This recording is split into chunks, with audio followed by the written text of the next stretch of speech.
சந்தேகம் யாருன்னா தனசேகர், அதாவது 137வது டிஎம்கே கவுன்சிலரோட பேரன் கனிமொழி. அவங்க அம்மா பேரு, அவங்க அம்மா டிஎம்கேல முதலீடு செயலாளராக இருக்காங்க. அப்பா பேரு சுரேஷ்.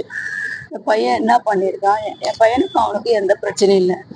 வர சொல்லிட்டு இவன் என்ன பண்ணியிருக்கான், அந்த பையன் இந்த குழந்தைங்க வேகமா கார்ல துரத்திட்டு வந்திருக்கான். அதுக்கு என்ன பண்ணிருக்கீங்க, ஸ்பிட் ஆயிடுச்சுங்க.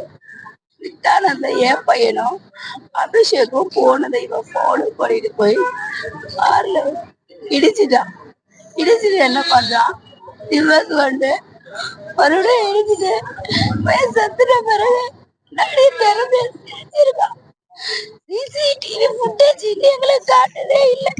நேர்ல பார்த்து ஒருத்தர் சொல்றாரு, கார் அவ்வளோ ஃபாஸ்டா போச்சு, அந்த குழந்தைங்க உயிருக்கு பயந்து ஓடுதுங்க, கார் அவ்வளோ ஃபாஸ்டா ஓடுது. நேற்று நைட்ல இருந்து நாங்க இருக்கோம் சார். குழந்தை எங்க ஹாஸ்பிட்டல்ல போட்டீங்க, போலீஸ் ஸ்டேஷன் வாசல்ல நாங்க உட்காந்துக்கிறோம். இன்னும் ஒரு நீதி கிடைக்கல சார் எங்களுக்கு.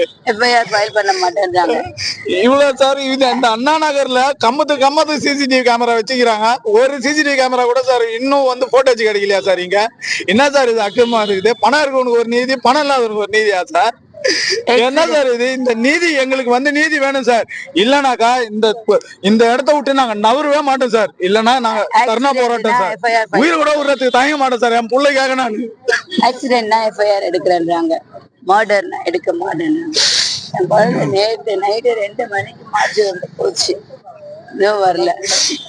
நாங்க என்ன பண்ணுவோம்? பணம் இருந்ததுன்னா, அரசியல் பலம் இருந்ததுன்னா யார வேணா சாவடிப்பீங்களா? கண்டிப்பா அந்த பசங்க ட்ரக் பண்ணிருப்பாங்க, ட்ரக்ஸ் எடுத்துருப்பாங்க. என் உயிர் போயிடுச்சு.